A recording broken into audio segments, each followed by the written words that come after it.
تو ناظرین السلام علیکم ورحمۃ اللہ وبرکاتہ۔ آج کا بیان حضرت مفتی سلمان اظہری کا بیان رہے گا کہ اللہ کی نعمت ہم پر کیسے ہے اور کس طریقے سے اللہ تعالی ہم پر خاص رحم عطا فرماتا ہے، اور ہمیں مصیبت میں کیا کرنا چاہیے، مصیبت میں کیا نہیں کرنا چاہیے۔ تو پورا بیان ضرور سنیں اور اس پر عمل بھی کریں۔ تو چلیے بیان شروع کرتے ہیں۔ چاہو گے تو شمار نہیں کر سکو گے۔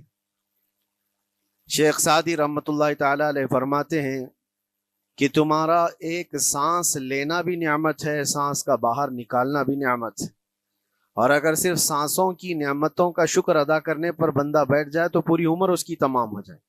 باقی نعمتوں کا کیا ہے؟ بے شمار نعمتوں سے نوازا ہے اللہ تعالیٰ نے، لیکن انسان کی فطرت میں یہ بھی ہے کہ کبھی ایک چیز کی کمی محسوس ہوتی ہے تو وہ واویلا مچاتا ہے، بہت شور کرتا ہے کہ مجھے یہ تکلیف ہوئی، وہ تکلیف ہوئی۔ اس کے صحت کے زمانے کو وہ یاد نہیں کرتا، مصیبت کے زمانے کو بہت جلدی یاد کرتا ہے۔ اسی لیے شکر گزار بندے بہت کم ہیں۔ عادت یہ ڈال لیں، جب مصیبت آئے، کوئی تکلیف آئے، تو ہمارے اندر یہ احساس پیدا ہو جائے کہ میرے گناہ اس سے بھی بڑی مصیبت کے لائق تھے، اللہ نے کم مصیبت عطا کی۔ جب کوئی بیمار ہو جائے، جب کبھی کسی آفت میں مبتلا ہو جائے تو یقیناً درد تو ہوتا ہے، آدمی سہن نہیں کر پاتا، لیکن احساس دل میں یہ پیدا کرے اگر وہ انصاف کرنے پر آئے رب تبارک و تعالی میرے ہر گناہ کے بدلے بڑی بڑی سزائیں دے سکتا ہے، میں چھوٹی سی سزا میں ملوث ہوں، اللہ کریم اس کا شکر ہے۔ اسی طرح سے میرے عزیزو، ایک بات میں آپ کو بتاتا ہوں، خاص طور پر ہمارے قید کے زمانے میں بہت سارے ایسے قیدی جیل کے اندر جانے کے بعد ان کے حالات ایسے ہو جاتے ہیں، وہ نا امید اور مایوس ہو کر کفریہ جملے بکنے لگ جاتے ہیں۔ ان کے حالات ایسے ہو جاتے ہیں کوئی خدا نہیں، اگر ہوتا تو ہماری سنتا، بہت کچھ عبادتیں بھی کرتے ہیں، نہیں جب قبول ہوتی ہے تو مایوس ہو جاتے۔ تو یہ تو اندر کے حالات ہیں، باہر بھی کسی کے ساتھ ایسا ہو سکتا ہے۔ میں تو 10 سال سے دعا کر رہا ہوں، اولاد ہی نہیں ہوئی، کوئی یہ کہتا ہے۔ شادی ہو گئی، 10 سال ہو گئے، بچے نہیں ہو رہے ہیں۔ کوئی یہ کہتا ہے کہ میری بیٹی کا رشتہ ہی نہیں ہو رہا، ہر وظیفہ کر لیا، ہر دعا کر لیا، پھر یہاں سے نا امیدی، نا شکری۔ یہ جملے انسان کو کہاں تک پہنچا دیتے ہیں۔ ایک بات میں آپ کو بتاؤں، مولا علی کرم اللہ وجہہ الکریم کی یہ حکمت بھری بات ہے، ارشاد فرماتے ہیں جب کبھی مصیبت آئے اللہ کی طرف سے تو یہ امتحان ہے یا سزا ہے، کیسے پتا چلے؟ ظاہر سی بات ہے، ہر کوئی یہ کہتا ہے یہ تو اللہ کی طرف سے امتحان ہے، آزمائش۔ ہم بھی اندر تھے تو یہ بار بار احساس دلایا جاتا تھا، اور بعض لوگ یہ کہتے تھے کہ اللہ کی طرف سے آزمائش ہے، امتحان ہے، اس کو گزار لیجیے۔ بعض مرتبہ امتحان ہے اور بعض موقعوں پر سزا ہے، اور سزا کب ہے اور امتحان کب ہے یہ کیسے پتا چلے؟ بہت بڑا فارمولہ ہے۔ مولا علی کرم اللہ وجہ الکریم فرماتے ہیں جب کبھی تم پر کوئی مصیبت آئے تو یہ دیکھ لینا ان مصیبتوں کے دن میں تم اگر اللہ سے زیادہ قریب ہو گئے ہو، دعا زیادہ کرنے لگ گئے ہو، وظیفے زیادہ کرنے لگ گئے ہو، تو اس کا مطلب ہے کہ اللہ تعالیٰ تم کو امتحان میں رکھا ہے۔ اور اگر مصیبتوں کے آنے کے بعد بندہ دور ہو جاتا ہے اللہ سے، پھر وہ بپھر جاتا ہے، گناہ زیادہ کرنے لگتا ہے، تو سمجھ لو یہ سزا میں ملوث ہے۔ اب سب کی زندگی میں یہ مصیبتیں جب آتی ہیں تو خود اپنے آپ کو ریئلائز کرے، احساس کر کے دیکھے کہ مصیبت آئی ہے تو میرے ہاتھ میں تسبیح آ گئی یا پھر گالی گلوچ، مصیبت یا آفت آئی ہے میرے گھر پر تو میں عبادت اور نماز کی طرف زیادہ جا رہا ہوں یا پھر عیش و عشرت کی طرف زیادہ جا رہا ہوں، تو تمہیں خود پتا چل جائے گا کہ تم اللہ کی طرف سے امتحان میں ہو یا پھر سزا میں ہو۔ میرے عزیزو، بہت مقامات ایسے ہیں جہاں پر بظاہر مصیبت کی حکمت ہمیں نہیں معلوم ہوتی کہ کیوں آئی یہ مصیبت، کیوں دی گئی ہے ہمیں ایسی تکلیف۔ اسی کا نام تقدیر ہے کہ اللہ تعالیٰ کے لکھے ہوئے پر راضی رہنا یہ مومن کی شان ہے. مومن کو ہمہ وقت اللہ تبارک و تعالیٰ کی طرف سے لکھی ہوئی اس تقدیر پر راضی رہنا ہے. آپ کو میں ایک بات بتا دوں، حضرت ابو جندل ایک صحابی ہیں، مکہ مکرمہ میں ایمان لائے. رسول پاک صلی اللہ تعالیٰ علیہ وسلم جب ابھی مکہ میں تھے، اس وقت غریب صحابہ کو کفار مکہ، مشرکین مکہ کس طرح سے پکڑ کر مارتے تھے، کیسے کیسی سزائیں دیا کرتے تھے.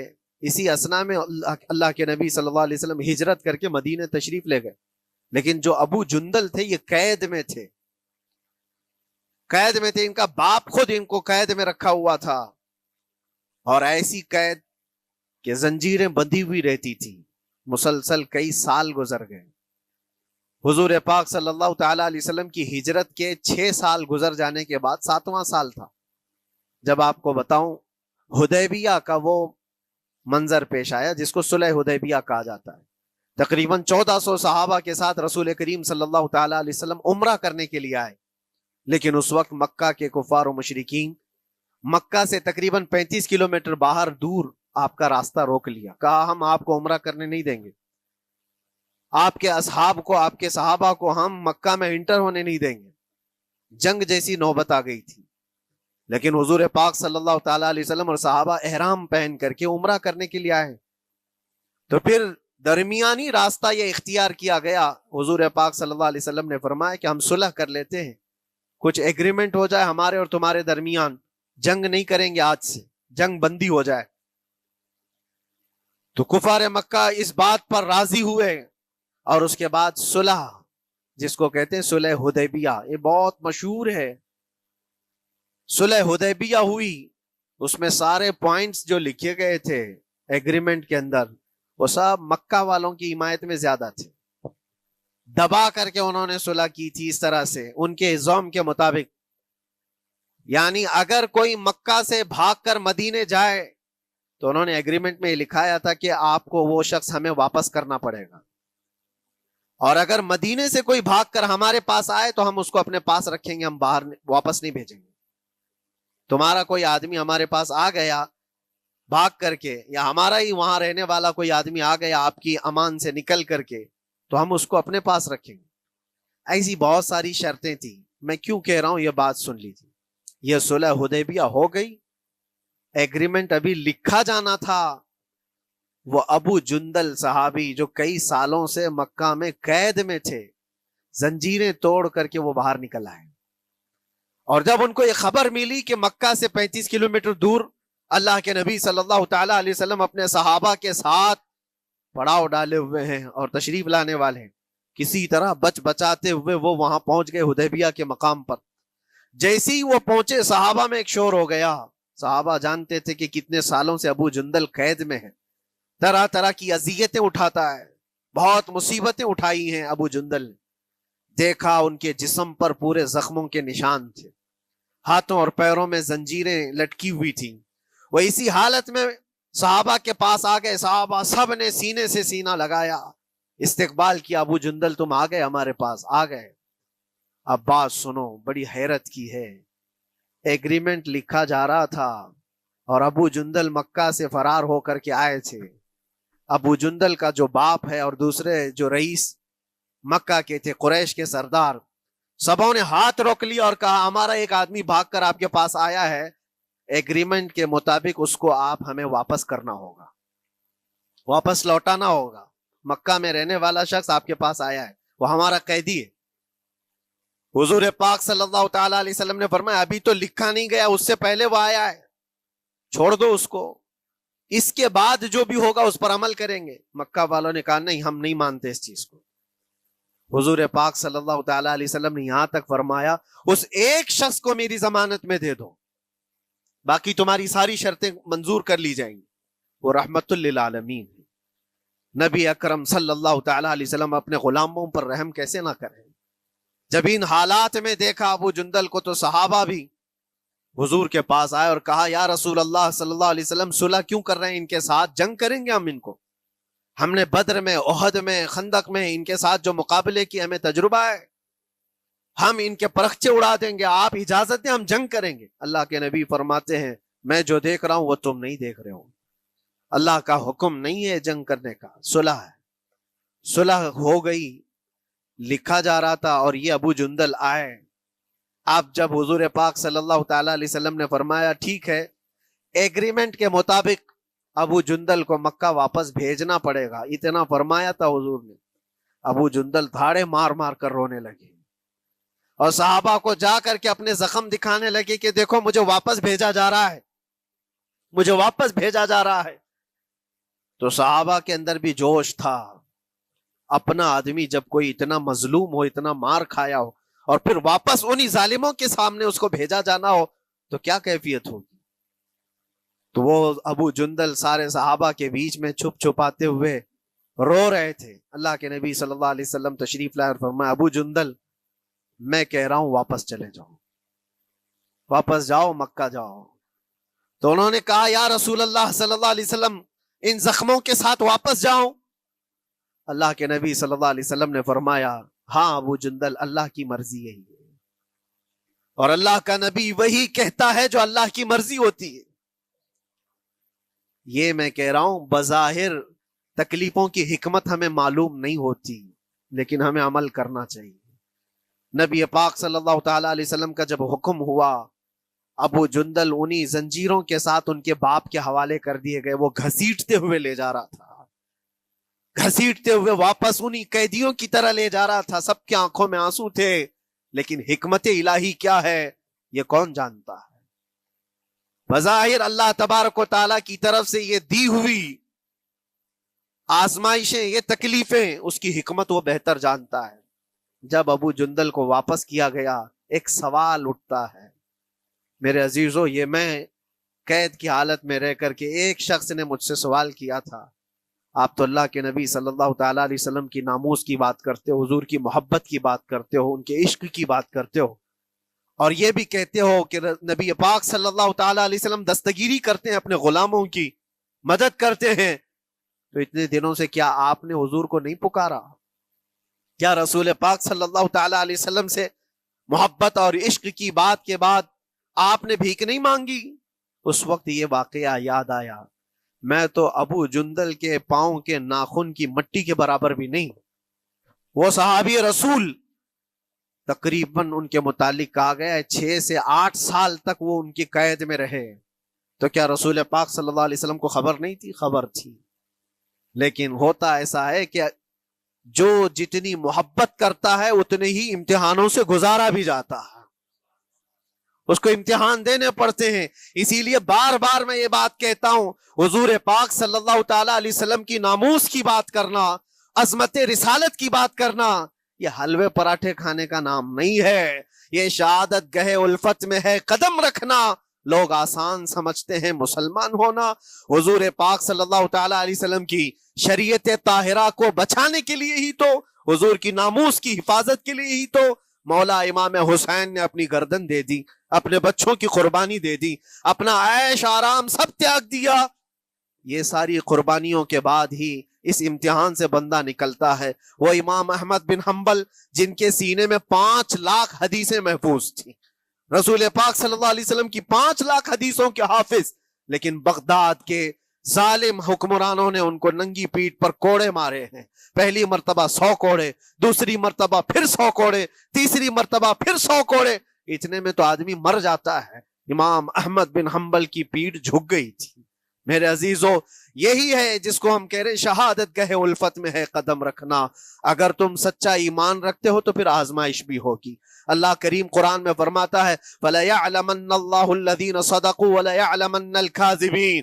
اللہ تبارک و تعالیٰ ضرور آزمائے گا سچا کون ہے اور جھوٹا کون ہے۔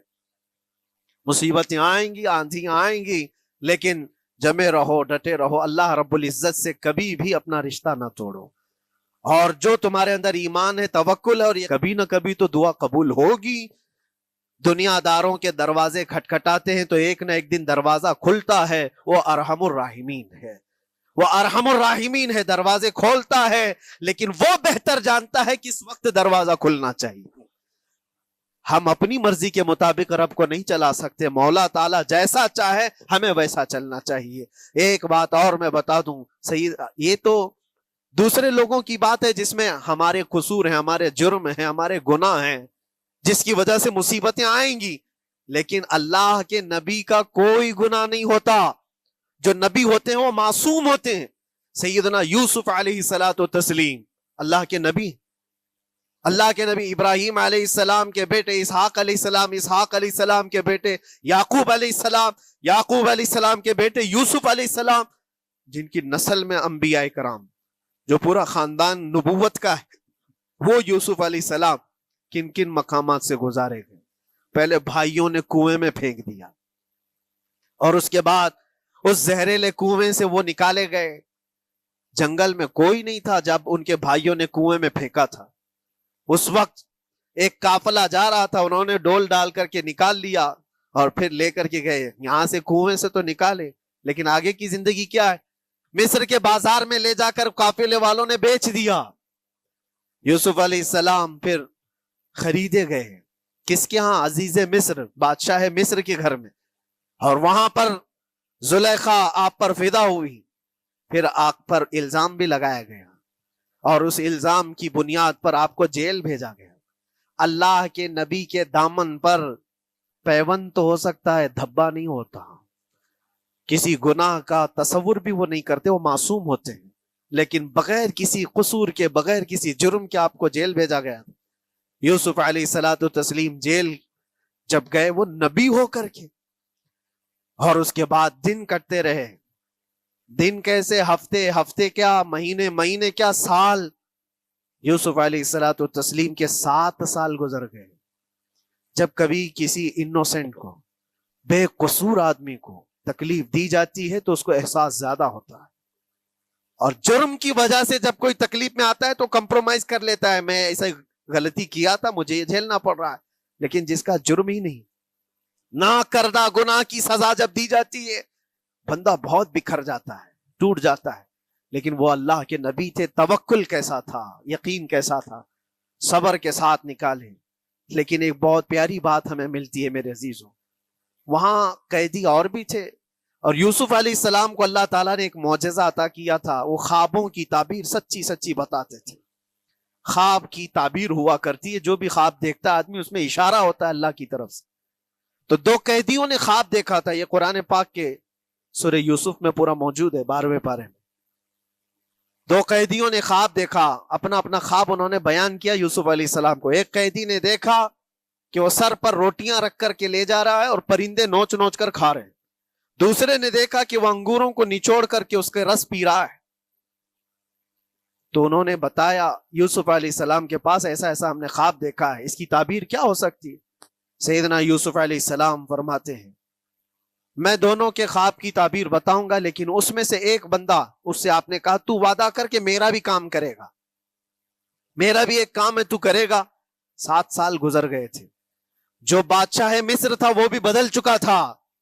جس نے قید میں ڈالا تھا وہ ختم ہو گیا، دوسرا آیا، تیسرا آیا، جو بھی آیا، لیکن حکومت بدلی ہوئی تھی. تو خواب کی تعبیر بتانے سے پہلے ایک قیدی سے یوسف علیہ السلام نے کہا کہ میرا کام تو کرے گا. اس نے کہا ہاں، آپ جو کہیں گے میں کروں گا. تو سنو، تعبیر یہ ہے، جس کے سر پر روٹیاں رکھی ہوئی اور کوے کھا رہے تھے یا پرندے کھا رہے تھے، اس کی تعبیر یہ ہے کہ عنقریب تجھ کو موت کی سزا سنائی جائے گی. وہ غمگین تھا. دوسرے سے کہا تو انگور کے رس نچوڑ کر پی رہا تھا، تیرے خواب کی تعبیر یہ ہے کہ عنقریب تجھ کو رہا کر دیا جائے گا، تو آزاد ہوگا. اور تجھ سے ہی میرا کام یہ ہے کہ آزاد ہو کر جائے گا تو تم موجودہ وقت کے جو بادشاہ ہے، شاید اس کی فوج میں شامل ہو جائے یا اس کے سپاہیوں میں، وزیروں میں. تو میری یہ بات اس تک پہنچا دینا، پچھلے 7 سالوں سے بے گناہ بے قصور ایک قیدی اندر ہے، اس کو آزاد کر دیا جائے، اس کو آزاد کر دیا جائے. اس نے کہا بالکل، اگر میں چھوٹا تو آپ کا ایک کام ضرور کروں گا. سنیے بات، چند دن نہیں گزرے تھے کہ اس ایک قیدی کو موت کی سزا ہو گئی. اس کو موت کی سزا سنائی گئی اور پھانسی ہو گئی. دوسرا یہ جو قیدی جس کو آپ نے رہائی کی خوشخبری دی تھی، اس کی بھی رہائی کی خوشخبری آ گئی، وہ آزاد ہو گیا. لیکن قرآن پاک میں ہے آزاد ہو کر جب جاتا ہے آدمی تو پچھلا بھول جاتا ہے. اکثر ایسا ہی ہوتا ہے. کیا جیل کے دوست کون تھے کیا تھے کچھ پتا نہیں، اور آدمی تو یہ سوچتا ہے دوبارہ کبھی ادھر کے دروازے کو بھی نہ دیکھو. آیا اور بھول گیا. یوسف علیہ السلام نے جو کام دیا تھا وہ بھول گیا. یہاں تک کہ قرآن میں اللہ فرماتا کئی سال گزر گئے، 1-2 دن نہیں، سالوں گزر گئے. اور وہ بادشاہ کی فوج میں شامل تھا یا بادشاہ کے مصاحبین میں شامل تھا، قریبی لوگوں میں. ایک زمانے کے بعد مدت ہوئی، اور اس وقت سوچیے آپ کتنا وقت حضرت یوسف علیہ السلام نے کاٹا ہوگا. ایک دن آپ بے اختیار رو پڑے اللہ کی بارگاہ میں. یہ میں آپ کو بتا رہا ہوں، کبھی کبھار انسانی فطرت کا تقاضا ہے. اللہ تبارک و تعالیٰ کی بارگاہ میں رو پڑے اور کہا اے رب العالمین، اے ارحم الراحمین، یہ دن کب ختم ہوں گے؟ یہ جس طرح سے مجھے جیل کی سلاخوں کے پیچھے بند کیا گیا ہے، ان مصیبتوں سے کب آزادی ہوگی میرے مولا یا ارحم الراحمین؟ جواب رب تعالیٰ کی طرف سے آیا. یہ ہمارے اور آپ کی بات نہیں ہے، یہ اللہ کے نبی کی بات ہے. اب سنو، یوسف علیہ السلام کو جواب آیا اے یوسف، جب تجھے جیل سے نکلنا ہی تھا، تجھے باہر جانا ہی تھا، تو دنیا کے بادشاہ کے پاس سامنے کیوں ریکویسٹ رکھا، میرے سامنے رکھ دیا ہوتا. اللہ اکبر، یہ توکل کا اعلیٰ درجہ ہے. اتنی مصیبتوں کے بعد بھی تم نے اس سپاہی کو کیوں اپنا قاصد بنا کر بادشاہ کے سامنے بھیجا کہ میری آزادی ہو جائے؟ یوسف علیہ السلام بہت روئے سجدے میں گر کر کے، مولا مجھے معاف کر دے، اور میرے ہر شے کا تو مالک ہے. اب میں زندگی بھر قید میں رہوں یا آزاد رہوں یہ تیری مرضی پر ہے. میرے عزیزو، پھر یوسف علیہ السلام کے ساتھ کیا ہوا؟ بادشاہ نے خود ایک خواب دیکھا اور وہ پریشان تھا، خوابوں کی تعبیر کوئی بتا نہیں رہا تھا. تب اس قیدی کو چھوٹے ہوئے کو یاد آئی بات کہ جیل میں ایک آدمی ہے جو سچی سچی تعبیر بتاتا ہے.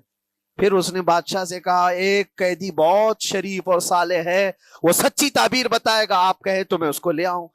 اور اس نے مجھے یہ کہا بھی تھا کہ اس کو آزاد کرنا ہے، آپ کے پاس ریکویسٹ رکھنی ہے کہ وہ بے قصور قید میں ہے. بادشاہ نے معلومات حاصل کی اور اس کے بعد پروانہ دے دیا کہ اس قیدی کو آزاد کیا جائے جس کو بے قصور رکھا گیا ہے، اور میرے خواب کی تعبیر بتائی جائے. یوسف علیہ الصلوۃ والتسلیم کو لوگ آئے لینے کے لیے. اب یہاں منظر اور ہے میرے عزیزوں. کہا کہ بادشاہ نے خواب دیکھا، اس کی تعبیر بتائے. آپ نے تعبیر تو بتا دی کہ کیا ہونے والا ہے اگلے 7 سالوں میں بادشاہ کے ساتھ، یہ ساری تعبیر بتائی. لیکن جب آزاد کرنے کی بات آئی تو آپ نے کہا رہنے دو، اب مجھے قید میں رہنے دو، اس لیے کہ آپ کو یہ احساس ہوگا کہ میں بادشاہ کے پاس کیوں رکھا ہے اس مقدمے کو. لیکن بعد میں بادشاہ اور اس کے مصاحبین اور اس کے وزیر آپ کو اصرار کرتے ہوئے لے گئے اور لے جا کر کے سیدھے وزیر اعظم کے تخت پر بٹھا دی. سیدھے وزیر اعظم کے تخت پر بٹھا دیا. پھر رب تبارک و تعالیٰ نے فرمایا اے یوسف، جب تک ہم چاہیں تب اندر رہے گا آدمی، اور جب ہم چاہ لیں باہر تو پھر اپنی مرضی سے کوئی اندر بھی نہیں رہ سکتا. حقیقت ہے میرے عزیزو، جب مصیبتوں کے ختم ہونے کا وقت آئے پھر پوری دنیا کھڑی ہو کر کے بھی تم کو مصیبت نہیں دے سکتی، تکلیف نہیں دے سکتی. اور رب تبارک و تعالیٰ نے فرمایا وَإِن يَمْسَسْكَ اللَّهُ بِضُرٍّ فَلَا كَاشِفَ لَهُ، اگر تم کو اللہ کی طرف سے کوئی مصیبت آئے تو کوئی اس کو ہٹانے والا نہیں ہے. وَإِن يَمْسَسْكَ اللَّهُ بِخَيْرٍ فَلَا رَادَّ لِفَضْلِهِ، اور اگر اللہ تبارک و تعالیٰ کوئی بھلائی کسی بندے کو دے دے تو دنیا کی کوئی طاقت اس کو روک بھی نہیں سکتی. آج اگر رب تبارک و تعالیٰ ہم کو کوئی مقام اور مرتبہ دے دے، کوئی عزت اور انعام دے دے، سارے کتے بھونکتے رہیں، اس انعام کو کوئی رد نہیں کر سکتا۔ اللہ تبارک و تعالیٰ کا دیا ہوا فضل اس کو کوئی کاٹ نہیں سکتا، اور اس کی دی ہوئی مصیبت کو کوئی دوسرا ٹال بھی نہیں سکتا۔ اسی لیے آؤ لگے رہو اسی بارگاہ میں اور عرض کرو کہ مولا مجھ سے جو خطائیں ہوئی ہیں اس کو درگزر فرما دے۔ تو ناظرین، ویڈیو اگر اچھی لگی ہو تو ضرور ویڈیو کو لائک کریں، اور ہمارے چینل پہ اگر نئے ہیں تو ضرور سبسکرائب کریں، اور اللہ سے دعا کریں کہ اللہ ہمیں نیک عمل کرنے کی توفیق عطا فرمائے، ہر بلا مصیبتوں سے، پریشانیوں سے، آفاتوں سے، بیماریوں سے۔